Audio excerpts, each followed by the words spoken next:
हुई। उन्होंने गांधरबल विधानसभा क्षेत्र में 84.41 करोड़ की लागत से मुख्तलिफ अहम तरक्याती प्रोजेक्ट का संगे बुनियाद रखा और इफ्तिताह किया। इन प्रोजेक्ट्स का मकसद शहरी आधारभूत ढांचे को मजबूत करना है और सेहत के सहूलियात का तौसी करना है और साथ ही साथ पेयजल आपूर्ति योजनाओं को सुदृढ़ करना है, सड़क संपर्क बेहतर बनाना और आम नागरिकों को बेहतर सार्वजनिक सेवाएं उपलब्ध कराना है।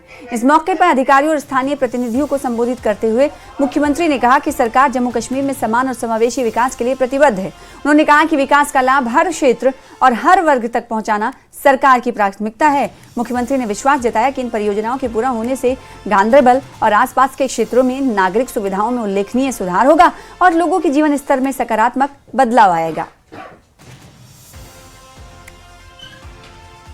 कई अहम प्रोजेक्ट्स गांधरबल के लिए या तो इनॉग्रेशन के लिए तैयार थे या उनका फाउंडेशन स्टोन लगना था। आज कोई 80 करोड़ के प्रोजेक्ट्स जो हैं वो गांधरबल के लिए या तो इनॉग्रेट हुए हैं या उनका संगे बुनियाद रखा गया, जिनमें गांधरबल हॉस्पिटल का सीटी स्कैन, कई वाटर सप्लाई स्कीमें, एक बहुत अहम ड्रेनेज का स्कीम पूरे गांधरबल के लिए, एक बाईपास रोड बिहामा चौक के रश को कम करने के लिए। तो कई अहम प्रोजेक्ट्स जिनकी जरूरत गांधरबल को थी उनको मंजूरी दी गई है और जल्दी उन पे काम। जम्मू कश्मीर में जलवायु परिवर्तन और आर्टिफिशियल स्नो को लेकर सियासत तेज हो चुकी है। जम्मू कश्मीर बीजेपी ने क्लाइमेट चेंज और ग्लोबल वार्मिंग और आर्टिफिशियल स्नो पर प्रेस कॉन्फ्रेंस की। इस कॉन्फ्रेंस में बीजेपी के प्रदेश प्रवक्ता डॉक्टर अभिजीत जसरोटिया और अल्ताफ ठाकुर और मंजूर भट्ट मौजूद रहे। यहाँ बीजेपी ने सीएम उमर अब्दुल्ला के उस बयान पर निशाना साधा जिसमें सीएम ने कहा था कि बाकी दुनिया में विंटर गेम्स आर्टिफिशियल स्नो पर होती है, लेकिन यहाँ नहीं। हमें इस पर काम करना होगा। साहब ने बात की आर्टिफिशियल स्नो की। अब आर्टिफिशियल मुख्यमंत्री और एक एब्यूजिव उप मुख्यमंत्री और एक सरकार जो बेकार साबित हो रही है और जम्मू के दो जयचंद जो इन्होंने मंत्री बना के रखे हैं, ये पूरे का पूरा समीकरण है इस आर्टिफिशियल सरकार का। इसीलिए आज आपको जो नेमत ये लोग दे रहे हैं वो क्या है? आर्टिफिशियल स्नो की। अब ये आर्टिफिशियल स्नो इस लेवल पर क्यों हम लोग पहुंच गए और यहां पर ग्लोबल वार्मिंग क्यों शुरू हो गई? इसका कारण ठीक है, मैं मान सकता हूं कि पूरी दुनिया में ग्लोबल वार्मिंग हो रही है तो थोड़ा उसका असर तो पड़ेगा, लेकिन आपको एक बात बताना चाहता हूं क्योंकि एनवायरनमेंट के संदर्भ में मैं शायद कॉलेज टाइम से ही काम करता आ रहा हूं। एक ऑर्गेनाइजेशन फेवो नाम से मैं चलाया करता था किसी समय पे, इसीलिए एनवायरनमेंट के साथ मेरा बड़ा एक कंसर्न रहा हुआ। और मैं आपको बताना चाहता हूं कि दुनिया में जहां 1 से 1.5 डिग्री का टेम्परेचर बढ़ेगा, आपके कश्मीर का आने वाले टाइम में 2.5 से 3 डिग्री टेम्परेचर ज्यादा हो जाएगा ग्लोबल वार्मिंग के कारण। क्या हम ना पूछें कि आज तक उमर साहब, अभी आपकी सरकार बने हुए 1.5 साल तो हो ही गया, इससे पहले जो 50-60 साल आपने इन जंगलों की तबाही की है, क्या उसके लिए हम पूछे ना आपसे? क्या हम ना पूछे कि हमारे जो आपने इन जंगलों का जो नुकसान किया है इसकी भरपाई कौन करेगा और आप कर क्या रहे हैं इनके लिए? ये भी तो हम पूछना हमारा फर्ज बनता है। और मैं आपको एक बात बताना चाहते हूं, सबके सब 5 अगस्त 2019 को याद रखते हैं। उसके बाद का जरा थोड़ा सा स्टडी किया 3-4 साल का। एक बड़े अच्छे काबिल ऑफिसर होते थे, अब तो रिटायर हो गए यहां से, वो पीसीसीएफ हुआ करते थे, गेरा साहब, उन्होंने बड़ा काम किया यहां पर। और शायद वही 3-4 साल का समय रहा दोस्तों जब यहां पर एफोरेस्टेशन के नाम पर कुछ हद तक हमारे जंगल बढ़ना शुरू हुए थे, 3-4 साल के लिए ही केवल।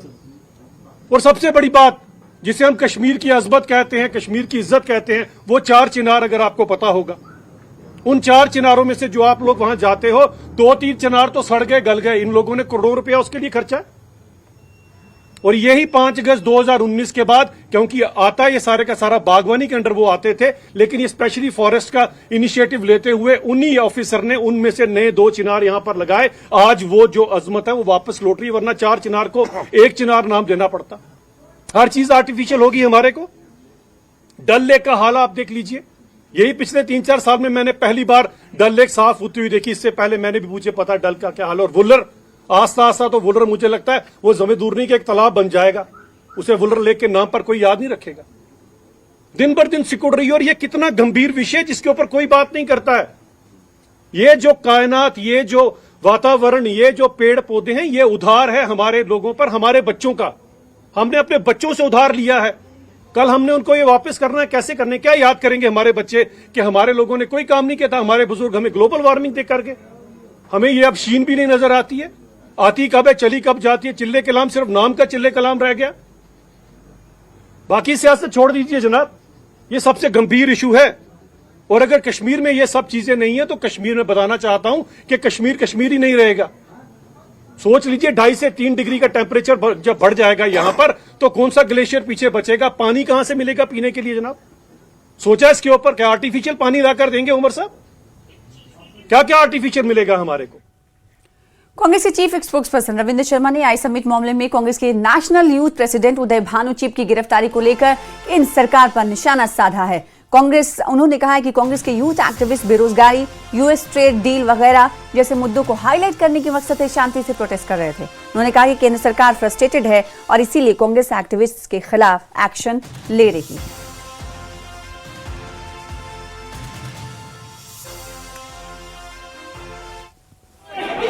युवा कांग्रेस के साथियों ने पुरअमन पीसफुल डेमोक्रेटिक मोड से अपना प्रोटेस्ट दर्ज किया और उन्होंने अपने वस्तर आज युवा बेरोजगार है। आज देश के अंदर जिस तरह की समस्याएं हैं और हमें अपनी सरकार पे जो लोगों की एतराजात हैं, आप छुप के प्रोटेस्ट करो, सामने करो। एक पीसफुल प्रोटेस्ट था, उसमें कौन सा जुर्म हो गया? जमहूरियत के अंदर जो है right to protest fundamental right है, कॉन्स्टिट्यूशनल राइट है, डेमोक्रेटिक राइट है।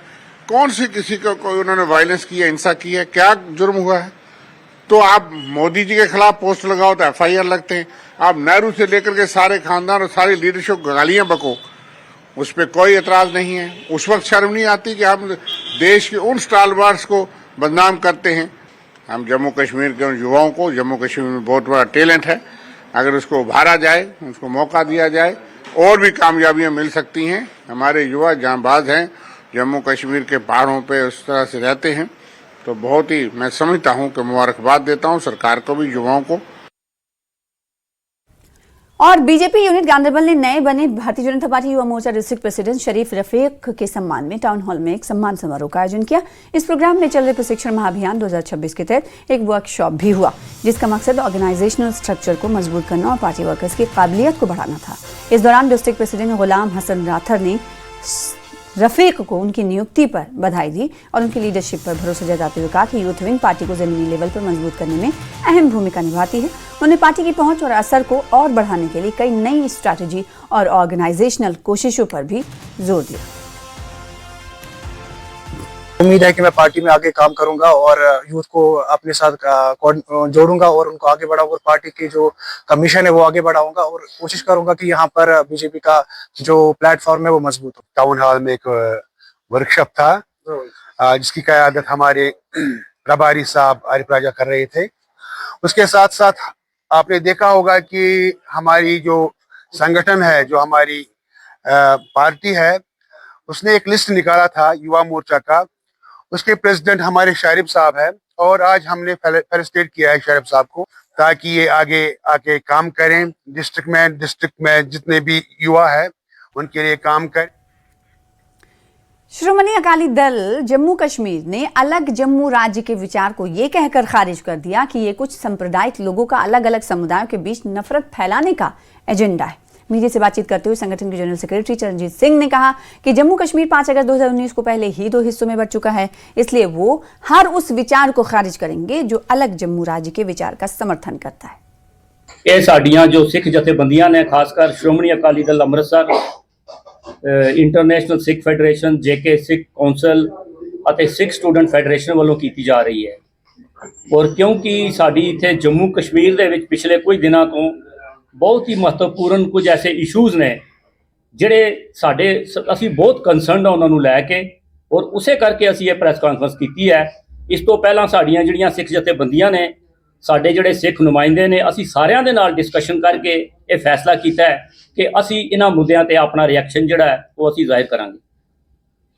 ਜੋ ਸਭ ਤੋਂ ਪਹਿਲਾ ਮੁੱਦਾ ਹੈ ਕਿ ਜਿਸ ਤਰ੍ਹਾਂ ਜੰਮੂ ਦੇ ਵਿੱਚ ਪਿਛਲੇ ਕੁਝ ਸਮੇਂ ਤੋਂ ਕੁਝ ਫਿਰਕਾ ਪ੍ਰਸਤ ਲੋਕ ਸੈਪਰੇਟ ਜੰਮੂ ਦੀਆਂ ਗੱਲਾਂ ਕਰ ਰਹੇ ਨੇ, ਅਸੀਂ ਉਸ ਨੂੰ ਸਿਰੇ ਤੋਂ ਹੀ ਅਸੀਂ ਰਿਜੈਕਟ ਕਰਦੇ ਹਾਂ, ਕਿਉਂਕਿ ਜੋ ਜੰਮੂ ਕਸ਼ਮੀਰ ਇੱਕ ਇਕਾਈ ਹੈ ਆਲਰੇਡੀ ਸਾਡੇ ਜੰਮੂ ਕਸ਼ਮੀਰ ਨੂੰ 5 ਅਗਸਤ 2019 ਨੂੰ ਤੋੜਿਆ ਗਿਆ ਹੈ ਔਰ ਅਸੀਂ ਉਸ ਦੇ ਕਰਕੇ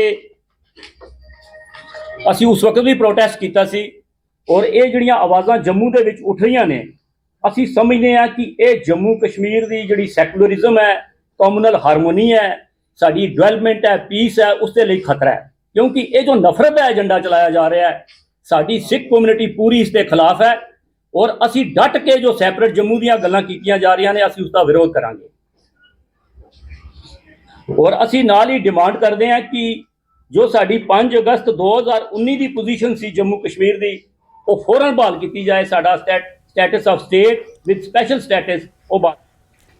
श्रीनगर इंटरनेशनल हवाई अड्डे की सिविल इनक्लेव के विस्तार को तौसी को केंद्रीय आर्थिक मामलों की समिति ने मंजूरी दे दी है। प्रधानमंत्री नरेंद्र मोदी की अध्यक्षता में cabinet committee on economic affairs ने 1677 करोड़ की परियोजना को स्वीकृति दी है। परियोजना के तहत 73.18 एकड़ क्षेत्र में अत्याधुनिक नया टर्मिनल भवन विकसित किया जाएगा और प्रति वर्ष 1 करोड़ यात्रियों की आवाजाही संभालने की क्षमता विकसित की जाएगी।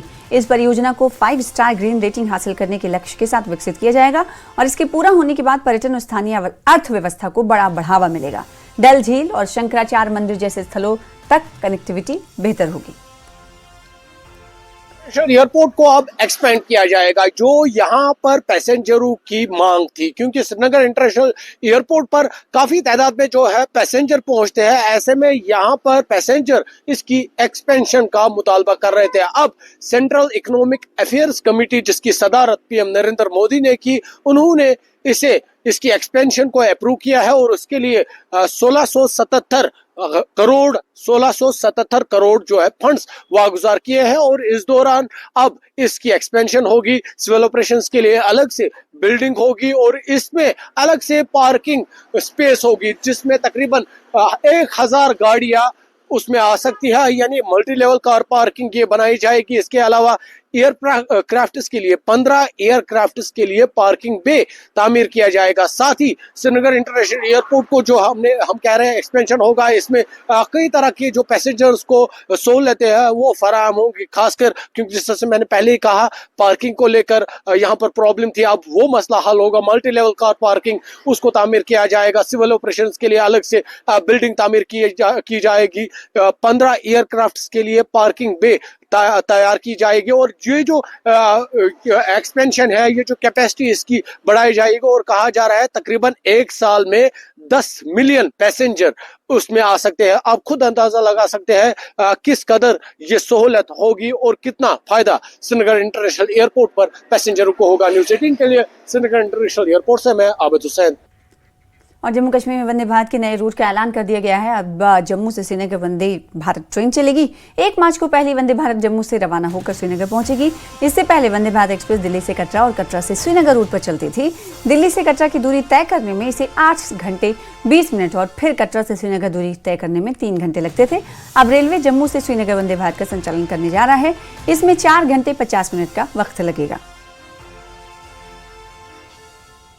अब बड़ी खुशखबरी है सभी उन यात्रियों के लिए वो जो सीधे जम्मू से कश्मीर घाटी एवं कश्मीर घाटी से सीधे जम्मू आना चाहते थे। इससे पहले कटरा से श्रीनगर एवं श्रीनगर से कटरा तक ट्रेन जो वंदे भारत एक्सप्रेस है वो चलाई गई, जिससे कि काफी फायदा जम्मू कश्मीर के टूरिज्म को पहुंचा, क्योंकि लाखों की संख्या में जो यहाँ पे पिलग्रिम्स हैं, उनके साथ साथ जो सैलानी हैं, टूरिस्ट हैं, जो विभिन्न जगहों पे घूमना चाहते हैं जम्मू कश्मीर में, वो यहाँ पे आते हैं। लेकिन इससे पहले उनको जब जम्मू पहुंचते थे यहाँ से कि किसी न किसी टैक्सी से, कैब से कटरा जाते थे और कटरा जाने के बाद वो कश्मीर घाटी के लिए ट्रेन लेते थे। अब वंदे भारत एक्सप्रेस 1 मार्च से सीधे जम्मू से घाटी यानी कश्मीर घाटी पहुंचेगी और कश्मीर घाटी से जम्मू पहुंचेगी। और इसमें दूसरी सबसे इम्पोर्टेंट बात यह होगी कि जो कटरा से श्रीनगर अभी वंदे भारत एक्सप्रेस जाती है उसमें केवल 8 कोचेस होते हैं, लेकिन इस वंदे भारत एक्सप्रेस में जो जम्मू से कश्मीर घाटी जाएगी 20 कोचेस होंगे, क्योंकि ये उम्मीद है कि जो संख्या है वो काफी बढ़ेगी। इसके साथ साथ आपको बता दूं जो इसकी टाइमिंग रहेगी वो जम्मू से सुबह